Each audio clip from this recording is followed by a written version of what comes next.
looking at the forecast, to my right, we have Alex. Alex, how you doing? Hello, everyone. Garrett is off on assignment. He's in Las Vegas helping. I was going to say he's helping Mephisto. He's on the wrong side of the law right now. So he'll be back. He's hopefully a Ghost Rider. We'll see if Ghost Rider, Blade, or Doctor Strange take him out before he gets back here for this week's show. But for right now, it's just me and Alex. We're going to tell you the comics coming out for March 14th, 2018. That is the second Wednesday in March. Looks like we have an okay list. It's not that huge compared to the last couple weeks. I think only like 14 books, so I'm pretty excited. Yeah, the last couple of weeks have been huge for some reason, and this one looks more normal. So we'll get on through it. Dark Horse Comics has 3 comics coming out. Nope, 2 comics, and we don't get either one, so we can't really comment on it. But check that out if you want to. On Previous World, 2 of them. Giants number 4 and American Gods My Ansel number 1. DC Comics, this is Detective Comics 999, one away from that 1,000 issue. I believe they're taking a break next month and it won't come out till May, if I remember correctly, just so it can coincide with an anniversary, 75th anniversary or something like that. I'm not sure. See, I thought that it was coming out in April, but it was only going to be 1 issue instead of how they've been doing it bi-monthly or twice monthly, whatever the right way is to say it. Maybe right. Maybe it is May now.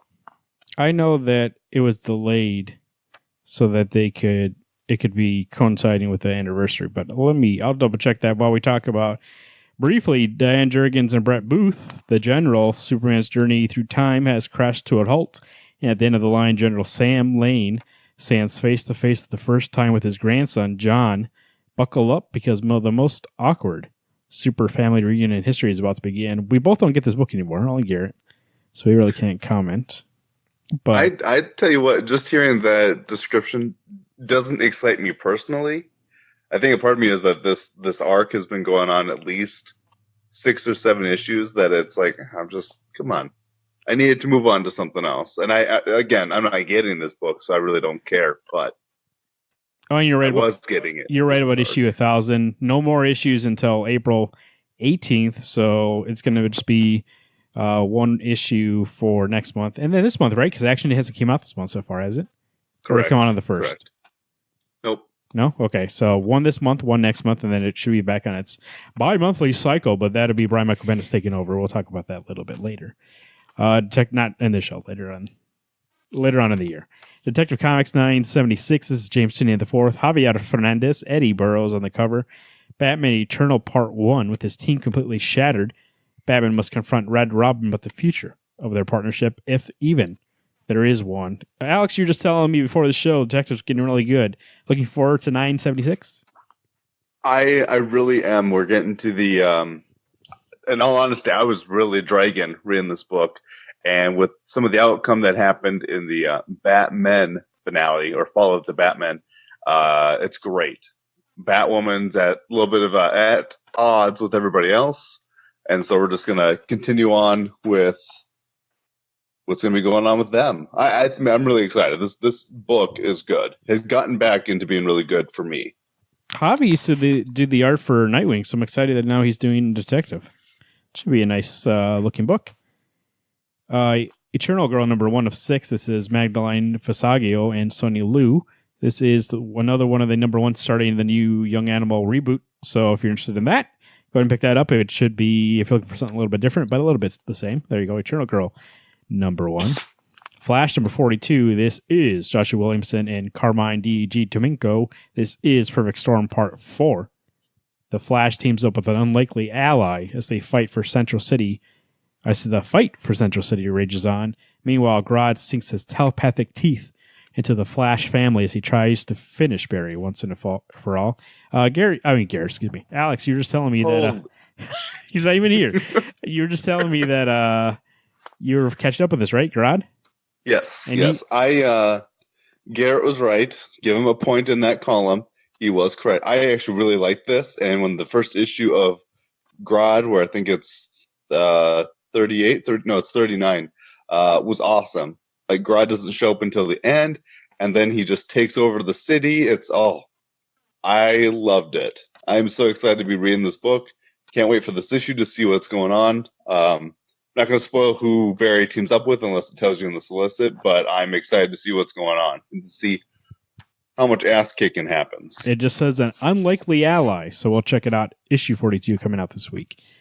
Robert Venditti. Nope, that's not how we do it. Hal Jordan in the Green Lantern Corps, number 40. This is by Robert Venditti and Rafael Sandoval. Zod's Will, Part 4. This continues on the storyline about them meeting up with Zod on the planet, and he's building an army or building. I forgot what he's built. Oh, he wants to build or gather the ring's power. He's going to somehow use it to his benefit, and the Green Lantern Corps is going to stop him. They have Hal Jordan in captivity. Sandoval is one of my favorite artists, of the new artists that we've learned from Rebirth, and this story right now, if you like something action-packed, this is it right now. I'm really looking forward to this. I really did like the last issue a lot. What do you think, Alex? This last arc has been really good. Zod, I was a little nervous with him showing up, but it's just crazy, and it's amazing to see that little bit of crossover. Normally a Superman villain in a Green Lantern book. Really exciting to know that the Green Lanterns really are the cops of the galaxy. So I'm fully into this book. Mr. Miracle number 7 to 12. This is Tom King, Mitch Gerads. Mr. Miracle and Big Bertha are in a panic. Or Barda, excuse me. The war with the apocalypse isn't going well, and it's Barda's turn to have her past come crashing back into her present as the female Furies appear on the scene with blood on their mind. Continuing the acclaimed miniseries that Entertainment Weekly is called by far the best comics on the stand right now. I would be, I think I'm with them. Pretty great. This is, Tom King said on Twitter, his favorite issue. So we'll see Mr. Miracle number 7. It's very high hopes, right, Alex, you think? We're on a break. We're coming back. That last issue was amazing. Tom King says it's his favorite. That cover, at least that variant cover, very great. I really like that cover. That's a cover you hang up in a room and take a look at. Agreed. And the inside's going to be great too, I believe. Obviously, you can't jump on now, right? But I mean, if you've been reading this, you're excited for this book. I tell you what, there's been at least a month since the last issue's come out, and every time I open my phone, I've got my list of books from 2018, specific issues that were great. Issue 6 is on my list. I am so excited to read issue 7. Just knowing how 6 had ended and how strong this book has been, I can't wait to jump in this book. Should be pretty great. Tom King right now is doing a great job with most of his books, so that should be good. Red Hood and the Outlaws, number 20. Scott Lobdell and Dexter Soy. Dexter Soy back in art. Henched, number 1, I assume it just says Henched. Alex, what do you think? On this cover, I see Red Hood, be the villain you were born to be, holding up a Bizarro t-shirt. And we have Artemis in the background holding up the shirt also. How's Red Hood's been? I think Red Hood is up there on probably top 5 DC Rebirth books. I was a total fan of the Starfire Arsenal Red Hood team, but this Bizarro Artemis and Red Hood is just 1,000 times better. There's a better chemistry between the characters. The last issue, actually, Artemis and Red Hood go on a date, quote unquote, a date, and it's just so those two can go to the cave and talk about Bizarro because he's acting, well, bizarre. Even more bizarre than he usually does. So this is a book that, Marvin, I'm so glad you read, even though it's not issue to issue, it's the trades. So worth your time. It is a very surprising book. You would think it would be a book that, going back learning from New 52, it really was kind of like what's the phrase we look for? A very populist book, very adrenaline. It was kind of more action-y. And this one actually really isn't really that anymore. It's more examining 3 people who are very unlikely to be on the same team and them learning to be a team but also be friends. So it's actually pretty good, which is surprising. I mean, not to knock Scott, but I was not a fan of his writing in the New 52, and he proved me wrong with this book. So Sideways, number 2. This is Dan DiDio, Justin Jordan, Kenneth Rockefork. The second issue of Sideways, I believe, I'm not talking out of school, Alex. Let me know if I am, but I believe we're both on the same page that issue 1 was a little short. And we're just looking for more. It wasn't that bad, but we just need a little bit more. And I think this might do it. Well, I think that was my problem. Is last issue we had this build up to a character and then just kind of done. What I'm waiting for I just need like 4 more pages. to give me a little bit more of a solid end. But I'm excited for this issue. The art's going to be amazing. So you know what it's like? It's like when you go to Costco and they have a free sample day, and you go around, they give free samples. And you're like, hey, I want the whole thing. They're like, hey, we're sold out. So then you can't actually get the whole thing. You got to wait. So it was pretty good. But like you said, I wanted more. So I'll still keep getting it until right now. It's actually pretty. If you go back to our review, it's a pretty fresh take on that type of character. So I'm really excited to see where they go with that. Wildstorm Michael Cray, number 6. This is Brian Hill and Stephen Harris, Dexter Vines. This is Arthur Curry continues. The hunt for him continues. The last issue ended in a very horror movie kind of way. And I think maybe, besides the Green Arrow, because Green Arrow arc was pretty great. I think this might be the best one, at least so far. The way that they set up the mythology behind this Arthur Curry, the way he looks, the kind of style and pacing of this first issue in this arc. I'm really excited to see where this goes. What do you think, Alex? I would agree. The Green Arrow one was a nice introduction to what we're going to run into, that it's heroes that are established, at least in another world for us, established, being bad guys. This Arthur Curry one, Aquaman, amazing. I've really enjoyed it, and it's got that horror-esque that I don't see very often in a book.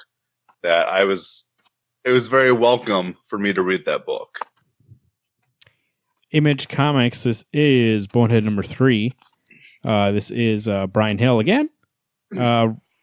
Ronald Marsarelis, faced with the growing trouble over the new and deadly neurotic plaguing the working class sections of the city, Alf, Hadika, and Subject 56 may have to work together to stop the crisis.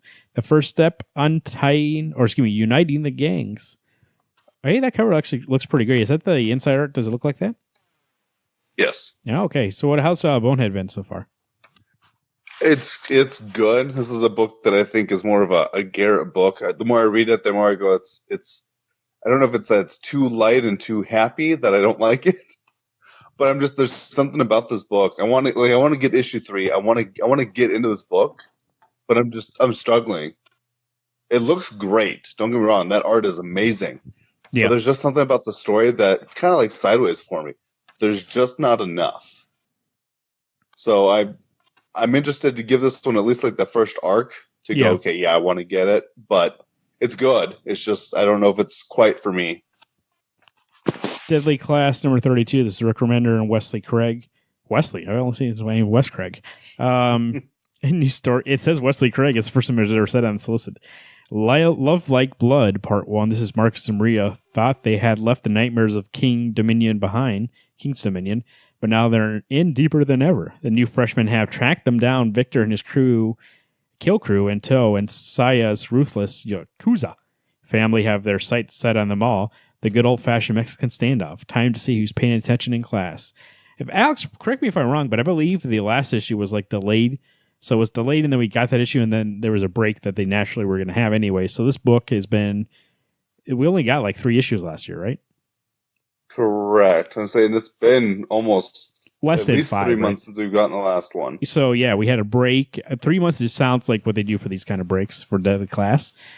We had a break, and before that we had 1 issue, and then we also had like a delay. So I'm excited for this to come out. Daily Class is always great. When we first started the show, it was our number 1 book. It's been plagued by delays and back to back with a break. So it kind of tempers your excitement, I would think. At least for me, it does. I remember what happened at least the last like 2 pages is the blonde girl gets stabbed. Yeah. And that's the end of the book. Mm-hmm. So now it's unfortunate that we were left at this big cliffhanger. I'm going to get back into this book going, well, what is the full story? Oh, that's what it is. So I'm hoping that this issue is a good pickup and brings me back and reminds me of what I've read. Because I kind of feel like East to West. I've forgotten a lot of stuff that's built up. I was going to say, it's this book, East to West, Black Monday Murders, and I believe one other book that we always talk about that they seem like they would be great. Oh, Southern Masters. They would be great if they came out on a normal basis. And believe me, they are like issue per issue. I do love them. When I read them, like, this is great. But just because they don't come out all the time, it's not a book that I could be recommending to people to be picking up right now. I mean, Deadly Class was for a while when it was consistent. Remember that? We used to praise Rick Remender how consistent that book was. And I'm not sure what happened, what's going on. I do know he's writing other books, so like it's not like that he's not putting out content. But maybe he's busy with that TV show. Yeah, that is true. He's doing a TV show now, Deadly Class. I think that's my concern. He's busy with the TV show, so the Deadly Class, 7 to Eternity. What's the other one that he's writing right now? I forgot about 7 to Eternity. Well, how long has that been at a break? Well, that's been 4 or 5 months now. It ended at like issue 9 or something. He was doing Low and Black Science. There you go. Well, Black Science just went on break again. Black Science should be over by now if it was still on a consistent basis because they don't have that many issues left. I think this next arc is going to be the last arc. Yeah, it is. But I mean, yeah, like this arc should have happened like last year. We should be done with this book. Yeah. But anyways, it's good. It's just like I would wait and read in trades if you're not caught up yet. Like wait for a second and read it. But if you are getting with the month, get excited for one issue and then wait 3 more. So Dry County #1. This is Rick Tommaso and Rich Tommaso and Rich Tommaso also in the art. He's taking a short hiatus from Spy Seal and releasing a new crime series in the meantime. One set in the late 1980s in Miami that follows a young Generation Xer who plays amateur detective in order to find a missing lady he's recently fallen hard for. I was telling Alex before the show, I saw this and I was like, this is my book? Miami, late 80s detective comic? And I do like his art style on Spy Seal. I just never had the inclination to pick it up. But this sounds like it's right up my alley. I'm going to try this out. Dry County #1. Go ahead and try that. I think I like the cover a lot. I like the plane. I like the moon with the image eye in it. It just that looks great. That I am almost interested in getting it myself. Something about pastels in Miami. That's all I need to get that book. All I'm thinking about is who wrote the song that I'm thinking of. Driving at Night. What's it called? What song? In the Air Tonight? Phil Collins. Yeah. Phil Collins. There you go. Of course. Put that on in the background. Read this. And then when you get to the drum solo, you'll probably get to the climax of this issue. Then it all hits home. Infidel #1 of 5. This is Pork Shack Prosciutto, Aaron Campbell on art.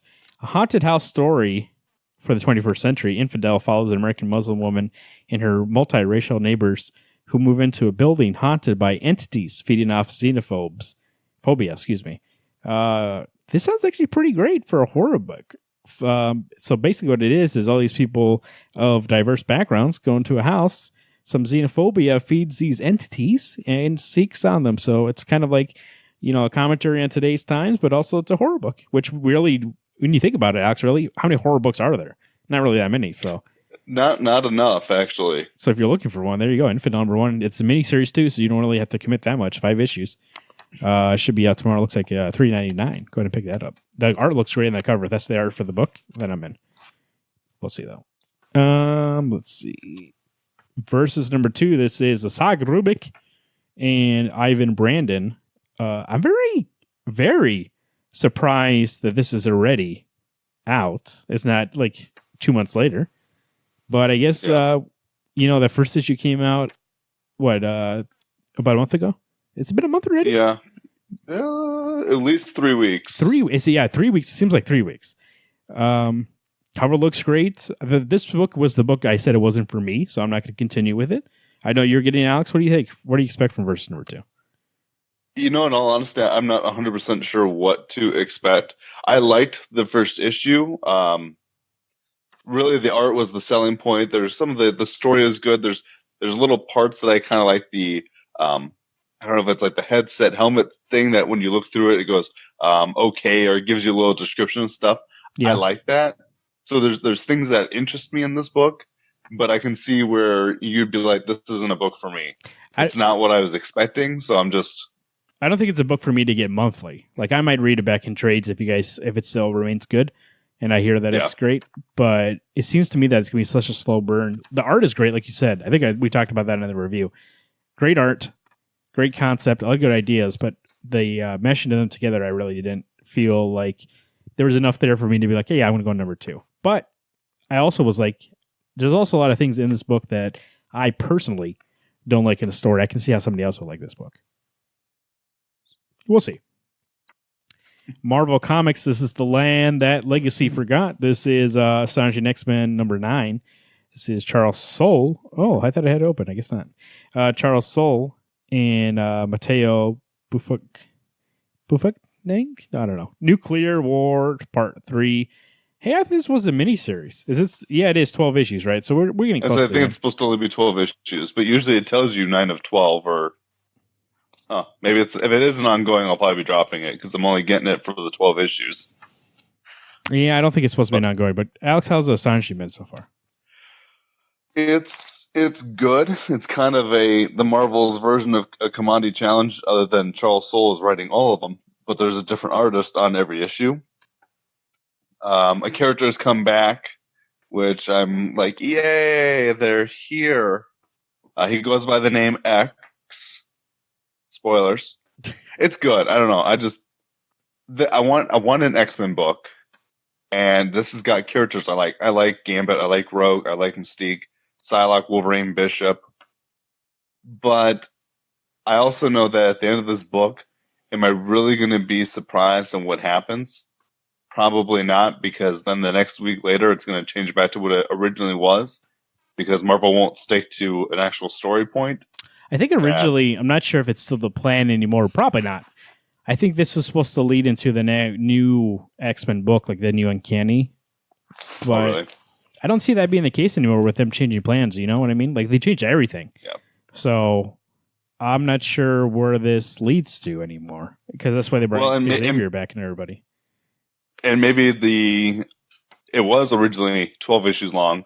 Now that things are getting changed, maybe it's going to be an ongoing. Because you're right. Usually it does say if it's a... Well, actually, no. Well, sometimes Marvel doesn't put it on there, but we'll see. Astonishing X-Men. Doctor Strange number 387. This is Donny Cates and Nico Harichan. Damnation tie-in. This is the second part of the tie-in, right? We had the first one last issue. Yes. About the casino. So now we're moving in. That cover, like you said before the forecast here, Alex, looks great. Looks like some Las Vegas signs. That's something I would hang up in my room. You know, if you could get that Doctor Strange, like the actual lights, LED lights, hang that baby up. That'd be great. That'd be sweet. The art looks pretty great from Nico here. Very unique style. And looking forward to it. Doctor Strange, what do you think? I thought Donny Cates was off this book at 385. No, that was Walta. Sorry. Yeah, Walta's done with this. Okay. Walta's done. Donny Cates is done after this. And then we got Mark Waid coming in May, I think. Okay. I'm excited for Doctor Strange. I've really enjoyed Donnie's story writing for this character. This whole damnation thing is actually pretty exciting. So I am fully invested in this book to see what happens. I would say if any of these characters interest you at all, or you just want something that's fun, so far it's been good. So it's a nice little crossover. There's not too many titles. There's just Doctor Strange and Damnation, right? Is there any other titles? Yeah, everybody else has a tie into it. Iron Fist has one. Scarlet Spider's going to have one.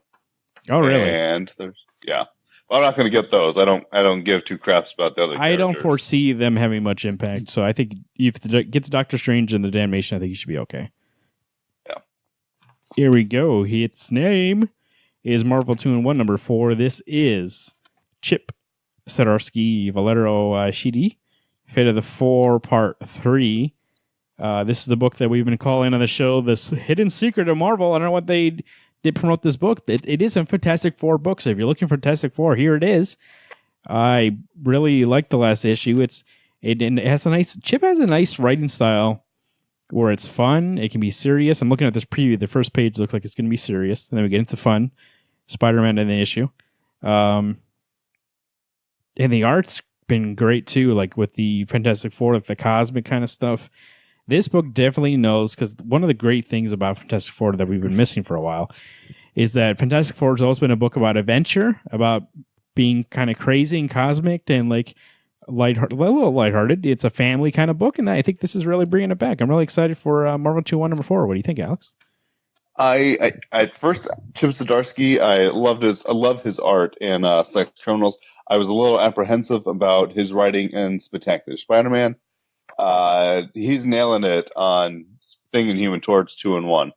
I love this book, and I know I say it a lot on the show and on the forecast and probably even on the Gauntlet. This is a book to be reading. Can I say it might be controversial? Controversial. How do you say it? Controversial. I really do like Chip's art, but I think his writing is better. I do like his writing. He has a style for me that is fluid between like a guy can, because usually when a guy tells a joke, like in a scene, if somebody tells a joke, it seems like, oh, they added that in later for comic relief, and like it seems out of place, and it mixes with the drama, kind of ruins the pacing. But Chip has a nice way of it all flowing together, and so I really do like that you can really have a guy and that can go from, telling a joke. Next panel we have, Ben and everybody remembering the past and remembering Reed, all this stuff like that, and then we have Doom and really writing Doom like Doom. And I think he's doing a good job. So, and I like that saying somebody like I really like Chip's art. So, I really like his writing in this specific book. I think that he's nailing these characters like Doom. He really is making him not lighthearted. He's being kind of a dick. And Johnny and the Thing really do seem like they're a family that's a little lost on what to do, but they're trying to get back into this role that they have. They're also I like his art though in Sex Criminals, but that's a whole different kind of creature compared to a Marvel book where there's rules on what you can say and what you can draw. Where in Sex Criminals, it's, no holds barred on what you're doing. I was going to say there might actually be less restriction on him on this book compared to when he's writing Spider-Man. When he was doing that, which one was he writing, Alex? Spectacular? It was the Peter Parker Spectacular Spider-Man. There might have, because he's writing Spider-Man at that point, and now he's on this book, which they buried. Like, they didn't promote it really at all. And it's some characters that they would want to be forgotten. At least that's the impression that I get. So I think maybe he has more free range to do whatever he wants, and maybe you're actually seeing him kind of shine through more on this than he did in Spider-Man. I think in Spider-Man, there might have been more blocking actually what he wanted to do. I mean, that's all speculation, but No, but that would make sense, though. I mean, that's going... I'm sorry. I was just going to say, that's going from somebody who, like when he was writing Howard the Duck, that was good. And when he was doing, like when he does Sex Criminals, like him and Matt both do that book. And that book's funny too. Like, what I'm saying is the things that are good, this is consistent with that, rather than the one book where he wasn't that great. Well, I think you're right that it's either editorial or there's a point to Spider-Man is such a big character and everybody knows him. In all honesty, I don't think everybody knows Fantastic Four characters. You know what? You know what's going to be the test, Alex? Spider-Man's in this issue. We'll see how he does with Spider-Man. If the Spider-Man in this issue is great, then you know that somebody was holding it back in the title. If he's not great, then he's not a good job. He doesn't do a good job on Peter Parker. So challenge accepted. So we'll see. Old Man Logan number 36. This is Ed Brisson and Dalibor Talijek. Moving Target Part 1. Mayor Fisk has banned vigilantes within New York. But Logan may have information to take down Kingpin. Kingpin won't go down without a fight. He'll do anything to hang on to his new political career. So he's kind of mixing with Daredevil, right? I get, this book is starting to sound odd. It doesn't make sense to me that Logan went from being in Japan and Madripoor to being in New York. Yeah, and now picking a fight with Fisk. That's what I'm thinking. Like, it's weird that, like, why is he... I mean, obviously he would care, but like, is he really in that situation to be like, oh, I'm going to stop this too? So I'm willing to give this issue a try. I'm sure it'll be good, but just hearing that solicitation makes me a little weary about this issue. Just looking at the preview, he has it back in New York, so we'll see. Punisher number 222. This is Matthew Rosenberg and Juni Vaливnova, Punisher War Machine Part 5. Alex, I believe you and Gary have been gushing that it's been great since this War Machine arc started, right? To be fair, I'm going to be in all honesty. The first issue, I was a little apprehensive about this book. I was like, as much as I want Punisher in the War Machine outfit and killing everybody, he's not really doing that. Changing my story now. He's killing everybody that needs to be killed, and it's mean and it's vicious, and he is just covered in blood. Luckily, he's in that armor, so he's not getting hepatitis. I'm looking at this preview, and just say within the first few pages there's going to be more of that. This book is actually really great. Usually my Frank Castle is, just wearing his body armor out, his normal clothes to fight bad guys. It's nice to see Frank have all this power and just to see how he would use it. He still lives by his Frank Castle standards. If you do bad, I punish you. This is not a so it's. Oh, sorry. Go ahead. No. I'm done. I was just gonna say, if I enjoy the Platoon and I enjoyed Greg Rucka's Punisher, this is way different than that guy, right? This is more like him going out and just killing, and it's not really about him being a damaged person like that, or how? What would you say? No, it really is more about him.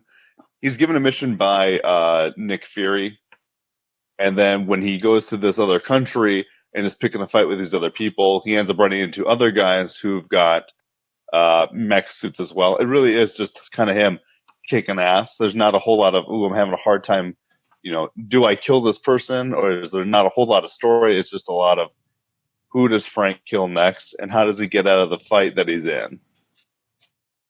Those are the books for March 14th, 2018. I believe that's all the books here. Went through them pretty fast without the brick wall here. Because this train goes along, me and you are a well-oiled machine, and then here comes brick wall with not hearing what we're saying and confusing questions coming out of his mouth. So I'm hoping he listens to this and he doesn't pass it. Alex, what would you say? What would be your pick for this week? Normally, my pick would be Deadly Class. But I don't think I can give it to it this week. This week, I think my most anticipated is going to be Mr. Miracle number 7. Mr. Miracle number 7 is a good choice. That's the one I would pick. But just to add another choice for people to check out, I would say Dry County number 1. It looks like it might be a good book. It sounds like it. So that's what I'm going to look forward to. But there's always something about Mr. Miracle number 7. That's something I know. Good shot of being good. This Dry County, it's a 50-50 shot. But it's brand new, so it's a little more exciting. So we'll see how that goes. Alex, how's the weather looking tomorrow? I tell you what, the weather's going to be beautiful. 50 degrees, grass is going to start sprouting. It's going to be green and comfortable. May still be a little snow left on the ground, but guess what? It's just going to add a nice cool breeze for you when that nice cool wind comes up. Get that lemonade out, start drinking, get that hammock put out. Enjoy the sun while you can. Make sure you're wearing sunscreen. If you're bald, wear a hat. Be safe out there still. The sun will sneak up and get you. Before Garrett went on his adventure, he left me a note on the road. So let me see what it says here. You better get out there and get some great books. Action Comics $9.99 is probably the best book that you can. Oh, this is all fake. All right, just go out there and make sure you're safe. Wear your seatbelt and watch out for them potholes. But most of all, make sure you keep under that speed limit. We don't need you getting a ticket, and then you can't go pick up your books, and then you get to waste your money on a ticket. No, follow the law and get your books tomorrow. Garrett is, like I said, on location, Las Vegas. We sent him on location. We heard there was some mischief going down there, and we sent him. We have stories this week, so make sure to tune into the podcast on Sunday and hear them all with your friends at Wednesday Comics. And I've been Marvin. I've been Alex. Like you said, Garrett's on assignment. Hey, everyone. Stay warm or stay cool. Do what you want. Keep reading those books.